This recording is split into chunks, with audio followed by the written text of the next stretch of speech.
Hey, you want to know a secret? Most San Diegans don't go to the beach nearly as much as you think they would, and most don't live all that close to the coast. San Diego's suburbs, rural areas, and backcountry is home to the bulk of San Diegans. Number one, you're going to get more home and property for your money. Number two, you get more sunshine than you would living along that coastline. Oh, and number three, it's much less congested.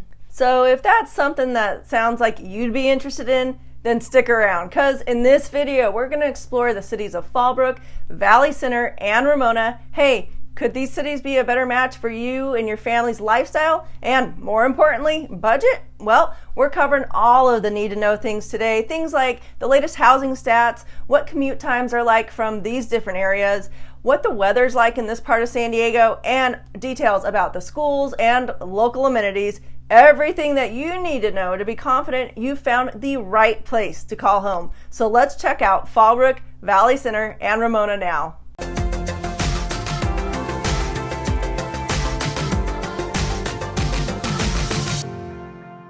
Okay, something I need to mention is these three cities are the bigger cities in the northern inland area of San Diego. Of course, there are a ton of smaller cities, towns, and even neighborhoods here too. So reach out to us if this part of San Diego speaks to you. We'll help you narrow down the best place for your family. We thought it'd be fun to hit the streets and show you what these cities actually look like. Now, Fallbrook is the farthest northern inland city along the 15 freeway here in San Diego, with rolling hills covered in avocados and citrus groves. Now, remember, all of these stats are from early June when this was filmed. Now, check it out. Fallbrook is in a seller's market. Inventory throughout San Diego, including Fallbrook, is way low, which keeps us in a seller's market zone, and prices have been moving up as evidence. Your average sold price is $988,991. Days on market is averaging 40, and homes here are selling at 100% of their list price. You are going to find suburban-styled neighborhoods along with a lot of rural properties with larger size lots. Plus, you'll find 2 or maybe 3 55-plus communities with some condos and townhome communities too.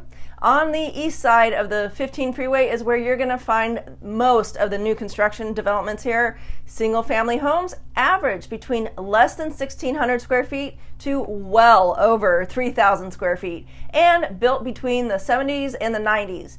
Fallbrook consists of 36,000 acres with 33,000 residents. When it comes to weather, you'll find that Fallbrook gets comfortable ocean breezes, and it's far enough inland for that pesky marine layer to be burning off, giving you more sunshine and less overcast days. Its rolling hills and valleys offer great growing grounds for groves and nurseries.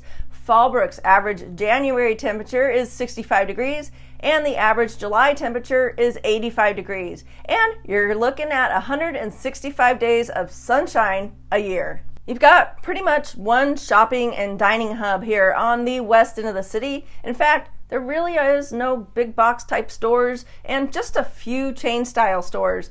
It's a fun, walkable downtown village area with lots of mom and pop style businesses. And when it comes to schools, niche.com gives the Fallbrook School District a B rating. In spring, you've got the annual Avocado Festival, which has become the city's trademark product. You'll find lots of places to hike, and there's a bunch of parks, along with a couple places for live music and wine tasting. Folks who live in Fallbrook here have a little bit of a longer commute time. Most of the streets are winding country-style roads, adding to the travel time to get to the freeways. People are looking at an average commute time of anywhere from 30 to 45 minutes.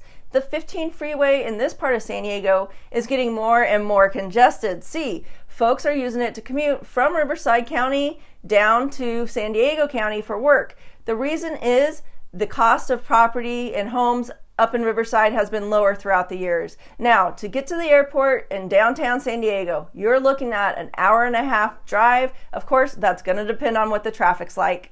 So right now, there are 86 homes on the market, and they're ranging from $639,000 up to $11.5 million. Like we've always mentioned, be sure to reach out to us if you'd like us to send you a list of the latest homes for any area in San Diego.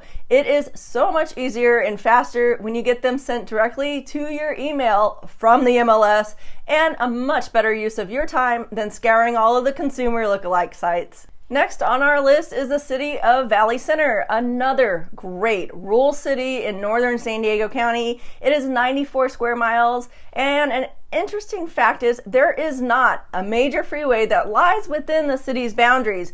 You're looking at accessing this area by smaller roads and highways. Now, another unique thing about VC, well, that's what we call it here locally, is that this community plan for years has been geared towards agricultural activities, and most properties have at least 2-acre parcels, except for a couple of recent housing developments that have gone in, which offers more of a master plan feel. It's an agricultural community plan which has kept growth here slower than in other cities, with a population of only 11,200 people. Valley Center is also in a strong seller's market because homes sales continue to outstrip the supply, and that trend has continued the upward pricing. The average sold price is right under $965,000. The average days on market is at 50, and homes are selling at 99% of their list price. Valley Center is pretty unique because of its long-standing 2-acre minimum. You won't find condos, townhomes, or 55-plus communities here. Average home sizes range between 2,000 square feet to well over 3,200 square feet. Most were built between the 70s all the way up to the present day. Yes, you can find some new construction going on right now. Homes in Valley Center tend to be bigger both in size of the house and the lot size. Valley Center's weather is considered a warm summer Mediterranean climate.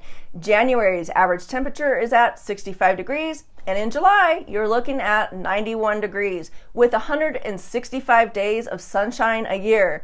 Because it sits at over 600 feet above sea level, you are looking at a lot of rolling hills and valleys, and it's going to tend to run colder and warmer than its neighboring city of Escondido, which for the most part is sitting in a valley. Now, Niche.com's rating for Valley Center School District is a B. As always, we encourage you to explore Niche's site for all the school details and options. Like you see in Fallbrook, you're going to be limited on shopping and dining options. Now, there are a few mom and pop options along the main roads, and get this, Valley Center just got its first fast food outlet about a year ago. So there are no big grocery stores here, nor any big box stores, but that may change in the next few years. As I mentioned, they've added a few new housing tracts over the recent years, so I guess things are changing for this small town, but for now, you are going to have to head down the grade to Escondido. Well, that's the closest spot for most shopping, dining, and entertainment.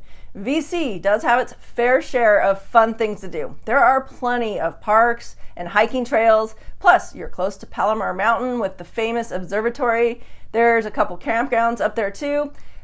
They also get snow in the winter. Now, Palma Valley is close by too, and that has 4 casinos. So you do have some dining and nightlife there, but for the most part, folks live here for a reason. They like their space and the rural living that comes with it. And the trade-off for that lifestyle is their commute to work. Residents are averaging anywhere from a half an hour to an hour drive time. Now, when you're heading down to the San Diego airport or downtown, you're looking at about 50 minutes depending on the traffic.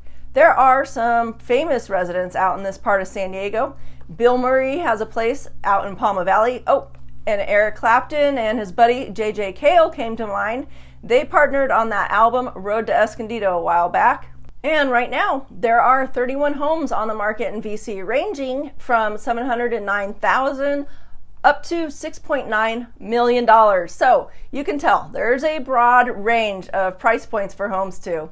Okay, we're hopping down the 15 freeway and even more inland to the city of Ramona. With 22,000 residents, Ramona is further south into San Diego County than Fallbrook and Valley Center, which makes it a popular option for a lot of people. And it sits at 2,800 feet above sea level.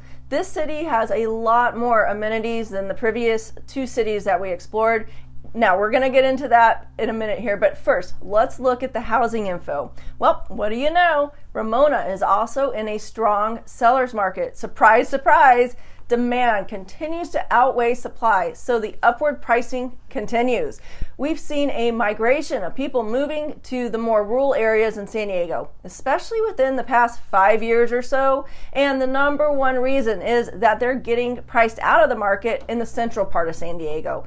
Of course, people still want to be in San Diego and enjoy the lifestyle and the climate, so they are willing to commute and live further away from the nucleus of the city of San Diego. Now, the average sold price is right under $882,000. The average days on market is at 36, and homes are selling slightly above the list price at 100.05%. Got to make sure we get in that 0.05, right? Ramona does have more variation in property types, including condos, townhomes, and of course, single-family homes. Home sizes in this area seem like they're either less than 1,400 square feet or well over 2,800 square feet. A majority of homes here were built in the 70s and the 90s, similar to the other rural areas we've talked about. And again, you can find homes here with acreage, space for pets, kids, gardens, and toys. Plus, there are large tracts of farm and ranch properties here too. The Ramona City School District gets a B rating according to niche.com. Now, like I mentioned a bit ago, Ramona has more options for shopping, dining, and recreation. You will find a couple of major grocery stores and a lot of feed and farm supply stores, some fast food and mom and pop restaurants too. The reason is this is a major hub city for its even more rural neighboring cities, like the mountain town of Julian, or for folks who live up in Warner Springs or out in the desert in Borrego Springs. Ramona has an annual rodeo and a growing wine region. There is a lot of outdoor recreation, hiking, and parks, and you'll find that CAL FIRE runs its operations out of the Ramona Airport here too. The climate in this part of San Diego is what we call typical of inland Southern California, with a high temperature variation of 30 degrees or so, meaning that January's average temperature is 65 degrees, but July's average temperature is 95 degrees. Ramona gets frost and sometimes a rare dusting of snow. Come to think of it, so does the eastern side of Valley Center. Since there isn't a major freeway that runs through the city, commuters are bottlenecked, either on the 67 highway down towards Poway or down the grade to get into Escondido for commuting to work. And they're looking at about 30 to 45 minute trip one way on average. Now, Google's got the commute time down to the San Diego airport at 53 minutes, but I think that might be generous depending on the time of day. Right now, in Ramona, you have only 29 single-family homes listed for sale, ranging from $465,000, well, actually, I think that one just went pending this morning, all the way up to $17.5 million.